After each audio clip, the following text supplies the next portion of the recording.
আসসালামু আলাইকুম প্রিয় স্বপ্নবাস ভর্তি যোদ্ধারা, আশা করব তোমরা ভালো আছো। ঢাকা সেন্ট্রাল ইউনিভার্সিটিতে বি ইউনিটে কিছু শর্ত দেওয়া রয়েছে, যেই শর্তগুলো পূরণ না করলে তুমি বি ইউনিটে প্রত্যেকটা কলেজেই কিছু নির্দিষ্ট সাবজেক্ট পাবে না। সেই সাবজেক্টগুলো হয়তো তোমার জীবনে, তোমার পড়াশোনায়, তোমার কেরিয়ার লাইফে অনেক বেশি ইম্পর্টেন্ট হতে পারে এবং সেই সাবজেক্টগুলোর জন্যই তোমরা অনেক বেশি স্ট্রাগল করছো। তো এই সাবজেক্টগুলো যদি তুমি সাবজেক্ট চয়েস দেওয়ার পরে, তুমি মেধাক্রম অনুসারে তুমি চান্স পাওয়ার পরে না পাও, তাহলে তখন তোমার কেমন লাগবে? অবশ্যই এই শর্তটা তোমার জন্য ইম্পর্টেন্ট। সেই জন্য এই ভিডিওটা একটু শুরু থেকে শেষ পর্যন্ত মনোযোগ সহকারে দেখো, যে পরবর্তীতে আর যেন কোনো সমস্যা না হয়। আর সাথে বলে রাখি যে কমেন্টে তোমরা লেখো যে পরবর্তীতে কোন বিষয়ে তোমরা ভিডিও চাও, সেই বিষয়গুলো নিয়ে তোমাদের সাথে কথা বলবো। আচ্ছা, দেখো, বি ইউনিটের নোটিশে বলা হয়েছে যে ভর্তি পরীক্ষায় 100 নম্বরের মধ্যে পাস মার্ক 40। যারা 40 এর কম পাবে তাদেরকে ভর্তির জন্য বিবেচনা করা হবে না। যারা ইংরেজি অথবা বাংলা, এখান থেকে দেখো, যারা ইংরেজি অথবা বাংলা বিষয়ে ভর্তি হতে ইচ্ছুক, ভর্তি পরীক্ষায় তাদেরকে সংশ্লিষ্ট বিষয়ে কমপক্ষে 10 নম্বর পেতে হবে। বুঝেছো? যে কমপক্ষে 10 নম্বর তাদের পেতে হবে বাংলা অথবা ইংরেজি সাবজেক্টে ভর্তি হতে গেলে। কোন সাবজেক্টে? বাংলা এবং ইংরেজি সাবজেক্টে তোমাকে 10 পেতেই হবে। দেখো, বি ইউনিটে বাংলা এবং ইংরেজিতে, বি ইউনিটে বাংলাতে মার্ক আছে 25, ইংরেজিতে মার্ক আছে 25। এখন 25-এর মধ্যে থেকে, বাংলায় 25-এর মধ্যে থেকে তোমাকে 10 মার্ক পেতে হবে এবং ইংরেজিতে 25-এর মধ্যে থেকে তোমাকে 10 মার্ক পেতে হবে। বুঝতে পেরেছো? এই তোমার হচ্ছে যে 10-10 করে যদি তুমি পাও, তাহলে তুমি বাংলা সাবজেক্টে ভর্তি হওয়ার জন্য তুমি যোগ্য, বাংলা অথবা ইংরেজি সাবজেক্টে। বুঝছো? এখন তোমার এই বাংলা অথবা ইংরেজিটা তুমি ভালো করবা কিভাবে?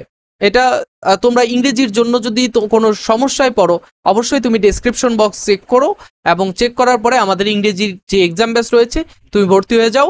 ইংরেজি ভালো করার দায়িত্ব আমার, ইনশাল্লাহ। আর যদি কোনো বিস্তারিত বিষয়ে জানতে চাও, অবশ্যই হোয়াটসঅ্যাপ, টেলিগ্রাম নাম্বার আছে ডেসক্রিপশন বক্সে, তুমি অথবা ফেসবুকে যদি ভিডিওটা দেখো, ভিডিওর ক্যাপশনে নাম্বার আছে, তুমি যোগাযোগ করতে পারো। আচ্ছা, দেখো, এরপরে বলা হয়েছে কেবল গ ও ঘ গুচ্ছভুক্ত পরে উল্লেখিত। আচ্ছা, এটা হচ্ছে পরে উল্লেখ করবে। গ এবং ঘ গুচ্ছভুক্ত যেই সাবজেক্টগুলো থাকবে, অর্থাৎ সাবজেক্ট চয়েসের সময় অথবা তার পরবর্তীতে তারা উল্লেখ করবে। বিষয়সমূহে ভর্তি হতে আগ্রহী শিক্ষার্থীদের উচ্চ মাধ্যমিক বা সমমান পর্যায়ে সংশ্লিষ্ট বিষয়ে 40 নম্বর থাকতে হবে। বুঝতে পেরেছো? গ এবং ঘ গুচ্ছভুক্ত যেই বিষয়গুলো, আচ্ছা, গ এবং ঘ গুচ্ছভুক্ত বিষয়গুলো কোনগুলো? যেগুলো তারা উল্লেখ করবে, অর্থাৎ ঢাকা সেন্ট্রাল ইউনিভার্সিটির কর্তৃপক্ষ কিছুদিন পরে তোমাদেরকে উল্লেখ করে দেবে যে এই সাবজেক্টগুলো হচ্ছে গ শ্রেণীভুক্ত, এই সাবজেক্টগুলো ঘ শ্রেণীভুক্ত, অর্থাৎ লেবেল করে দেবে। সেই সাবজেক্টগুলোতে যদি তুমি ভর্তি হতে চাও, অবশ্যই সেই সাবজেক্টগুলোতে 40 মার্ক পেতে হবে এইচএসসি পরীক্ষায়। বুঝতে পেরেছো? আমি খুব কথাগুলো ক্লিয়ারলি বলতেছি, বাংলায় বলতেছি, সহজ বাংলায় বলতেছি। যদি তুমি না বুঝো, অবশ্যই তুমি কমেন্টে জানাও অথবা ফেসবুক পেজের ইনবক্সে জানাও। আমাদের গুরুত্বপূর্ণ লিঙ্কগুলো আছে ডেসক্রিপশন বক্সে, সেখানে জানাও। আমি সবসময় তোমাদের ইনফরমেশন দিতে প্রস্তুত, ঠিক আছে? আচ্ছা, উচ্চ মাধ্যমিক বা সমমান পর্যায়ে গণিত বিষয়ে থাকলে পরিসংখ্যান বা গণিত বিষয়ে ভর্তি হওয়া যাবে। অর্থাৎ উচ্চ মাধ্যমিকে অনেকের গণিত থাকে, আমি জানি না কোন কলেজে থাকে না থাকে। মানবিকে যদি গণিত থাকে তাহলে থাকতে পারে।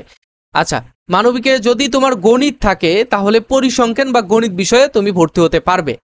অর্থাৎ আমরা দেখেছি যে বিভাগ পরিবর্তন আছে, ঢাকা সেন্ট্রাল ইউনিভার্সিটিতে বিভাগ পরিবর্তন আছে।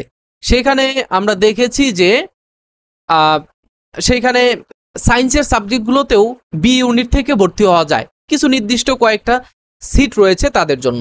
একমাত্র ঢাকা সেন্ট্রাল ইউনিভার্সিটিতেই এই পদ্ধতি রয়েছে। আচ্ছা, এরপরে দেখো, বলা হয়েছে কি যে যদি গণিত বিষয় এইচএসসিতে থাকে তাহলে তারা পরিসংখ্যান বা গণিতে ভর্তি হতে পারবে। এরপরে দেখো, অর্থনীতি বিভাগ বা অর্থনীতি বিভাগ ও ব্যবসায় শিক্ষা শাখার সকল বিভাগের ক্ষেত্রে উচ্চ মাধ্যমিক পর্যায়ে গণিত ও অর্থনীতি থাকতে হবে। বুঝতে পেরেছো? যদি অর্থনীতিতে ভর্তি হতে চাও অবশ্যই এইচএসসি তে তোমার অর্থনীতি থাকতে হবে এবং যদি তুমি ব্যবসায় শাখার কোনো বিভাগে ভর্তি হতে চাও, কোনো সাবজেক্টে, ব্যবসায় শিক্ষার বি ইউনিট থেকে ব্যবসায় শিক্ষার কোনো সাবজেক্টে ভর্তি হতে চাও, তাহলে তোমার গণিত অথবা অর্থনীতি সাবজেক্ট থাকতে হবে। অর্থাৎ অর্থনীতিতে যদি তুমি ভর্তি হতে চাও তোমার গণিত অথবা অর্থনীতি সাবজেক্টটা থাকতে হবে এইচএসসি তে। আর ব্যবসায় শাখার যেই সাবজেক্টগুলো রয়েছে আমার যতগুলো মনে আছে আমি বলি, ইকোনমিক্স ব্যবসা শিক্ষার মধ্যে, আচ্ছা ওইটা আলাদা করা হয়েছে, অ্যাকাউন্টিং, তারপরে ম্যানেজমেন্ট, মার্কেটিং আর ফিনান্স যেটাকে বলে। তো এই সাবজেক্টগুলো যদি তুমি যদি ভর্তি হতে চাও অবশ্যই তোমার এইচএসসি তে গণিত অথবা অর্থনীতি থাকতে হবে। আচ্ছা, এরপরে আরো শর্ত আছে। আরে ভাই এত শর্ত! ইসলামিক স্টাডিজ বিষয়ে যারা ভর্তি হতে ইচ্ছুক তাদেরকে দাখিল আলিম উচ্চ মাধ্যমিক পর্যায়ে ইসলাম শিক্ষা আরবি থাকতে হবে। ইসলাম শিক্ষা অথবা আরবি যে কোনো একটা সাবজেক্ট থাকতে হবে। আর আরবি বিষয়ে যারা ভর্তি হতে ইচ্ছুক তাদেরকে দাখিল পরীক্ষায় আরবি বিষয়ে ন্যূনতম বি গ্রেড থাকতে হবে। এই যে দেখো আরেকটা সমস্যায় ফেলে দিছে, যে আরবি বিষয়ে যদি তুমি ভর্তি হতে চাও, এখানে বলা হয়েছে ইসলামিক স্টাডিজ বিষয়ে যদি ভর্তি হতে চাও তোমার এইচএসসি পরীক্ষায় অথবা আলিম দাখিলে ইসলাম শিক্ষা বা আরবি সাবজেক্ট থাকতে হবে। আর আরবি সাবজেক্টে যদি তুমি ভর্তি হতে চাও তাহলে দাখিল পরীক্ষায় তোমার আরবিতে বি গ্রেড থাকতে হবে। বুঝছো? আচ্ছা, এরপরে বলা হয়েছে ভর্তি পরীক্ষার 48 ঘন্টা পূর্বে আসন বিন্যাস দেওয়া হবে। আচ্ছা, যাই হোক, তো এই হচ্ছে তোমাদের সাবজেক্টের উপরে শর্ত, নির্দিষ্ট কিছু সাবজেক্টের উপরে শর্ত। এই বিষয়গুলো যদি তুমি বুঝতে না পারো তাহলে ভিডিওটা আবার দেখো, তুমি যদি তারপরেও না বুঝো আবার দেখো, তারপরেও যদি না বুঝো তারপরে তুমি আমাকে কমেন্টে অথবা ফেসবুক পেজের ইনবক্সে অথবা আমার যে হোয়াটসঅ্যাপ নাম্বার আছে সেখানে তুমি মেসেজ করো। আর আমি যেটা বললাম যে বাংলা অথবা ইংরেজিতে তোমার ভালো করতেই হবে, বা ইংরেজিতে যদি তুমি ভালো না করো তাহলে তুমি এই সাবজেক্টগুলোতে ভর্তি হতে পারবে না। যদিও তোমার সিরিয়াল যদি 1 থেকে 100-র মধ্যেও থাকে, তুমি ঢাকা কলেজ বলো আর অন্যান্য কলেজ বলো যেখানে হোক, বাংলা ইংরেজিতে তুমি ভর্তি হতে পারবে না। তো সেই জন্য ইংরেজিটা গুরুত্বপূর্ণ। যদি তুমি ভর্তি হতে চাও অবশ্যই ইংরেজিতে ভালো করতে হবে।